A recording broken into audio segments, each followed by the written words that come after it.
বর্ষা আসতেই ডেঙ্গির বাড়বাড়ন্ত। শেষ 7 দিনে ডেঙ্গি আক্রান্ত শতাধিক। জেলার মধ্যে শীর্ষে উত্তর 24 পরগনা এবং সংক্রমণের বাড়বাড়ন্ত চিন্তা বাড়াচ্ছে স্বাস্থ্য ভবনের। বর্ষা আসতেই ফিরল ডেঙ্গির চেনা ছবি। লাফিয়ে লাফিয়ে বাড়ছে আক্রান্তের সংখ্যা এবং আক্রান্তের নিরিখে জেলায় শীর্ষে রয়েছে উত্তর 24 পরগনা। ডেঙ্গির বাড়বাড়ন্ত চিন্তা বাড়াচ্ছে স্বাস্থ্য ভবনের। বর্ষা আসতেই ডেঙ্গির বাড়বাড়ন্ত এবং শেষ 7 দিনে ডেঙ্গি আক্রান্ত শতাধিক মানুষ এবং জেলার মধ্যে শীর্ষে রয়েছে উত্তর 24 পরগনা।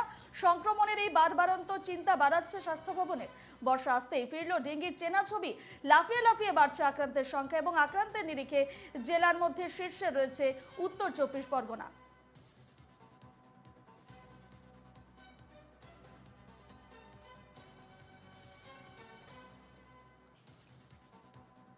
এ নিয়ে আমরা বিস্তারিত কথা বলবো। স্বাস্থ্য ভবন থেকে রয়েছেন আমাদের প্রতিনিধি সচিন রক্ষিত। সচিন, শেষ 7 দিনে ডেঙ্গি আক্রান্ত একেবারে শতাধিক এবং জেলার মধ্যে শীর্ষে উত্তর 24 পরগনা। কোথায় কোথায় ডেঙ্গির থাবা বিশেষভাবে পড়েছে এবং স্বাস্থ্য ভবন কি জানাচ্ছে এ বিষয়ে?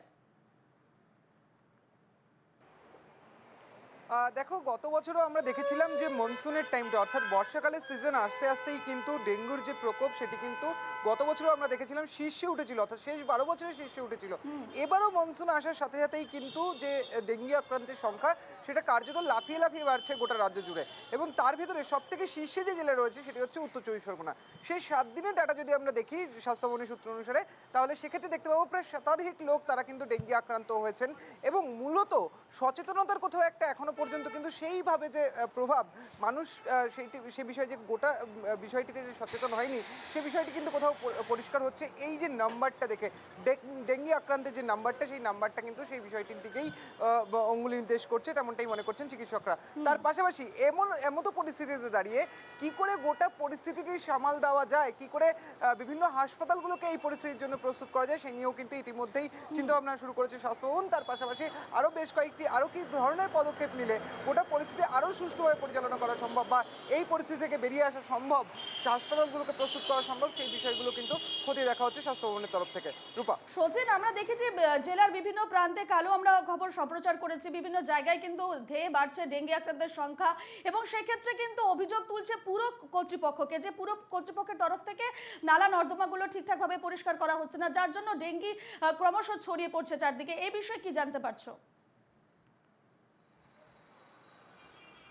দেখো, এটি একটি অন্যতম সমস্যার মধ্যে, যেটা যেমনটি অভিযোগ মাঝে মধ্যে উঠে আসে যে বিভিন্ন পৌরসভা অঞ্চলগুলিতে সেখানে যে ঘন জনবসতিপূর্ণ এলাকা এবং সেই জায়গাগুলিতে যে জল জমে থাকা বা বিভিন্ন নর্দমাতে জল জমে থাকা বা যে বিভিন্ন বাড়িগুলো রয়েছে, পরিত্যক্ত বাড়ি বিশেষ করে, সেই জায়গাগুলোতেও কিন্তু পরিষ্কার পরিচ্ছন্নতার প্রয়োজন রয়েছে, সেটি স্বাস্থ্য ভবন বহুবার জানিয়েছিল। কিন্তু তারপরেও কিছু ক্ষেত্রে কিন্তু এই ছবিটা সুস্পষ্টভাবে দেখা যায় মাঝে মধ্যেই যে বিভিন্ন জায়গায় এই পরিত্যক্ত বাড়ি বা বিভিন্ন জায়গায় নর্দমার মধ্যে জমা জল রয়েছে, যেখানে মশারা তাদের বংশ বিস্তার করতে মশাদেরকে সুযোগ করে দেওয়া হচ্ছে। ফলে সেই জায়গায় দাঁড়িয়ে এই যে গোটা বিষয়গুলি, যে পরিষ্কার পরিচ্ছন্নতার বিষয় এবং পৌরসভাগুলিকে আরও কিছুটা সচেতন হতে হবে এবং তার পাশাপাশি অতি গুরুত্বপূর্ণভাবে প্রত্যেকে যারা বসবাস করছেন বিভিন্ন জনবসতিপূর্ণ এলাকায়, সেই এলাকাগুলোকেও কিন্তু নিজেদেরকে পরিচ্ছন্ন রাখতে হবে, তেমনটাও কিন্তু মনে করছেন বিশেষজ্ঞরা। এবং অবশ্যই যদি মানুষ সচেতন না হয় সর্বোপরিভাবে, তাহলে কিন্তু এই ঘোর বিপদ থেকে বেরিয়ে আসা কার্যত মুশকিল হয়ে দাঁড়াবে, তেমনটাই মনে করছেন চিকিৎসকরা।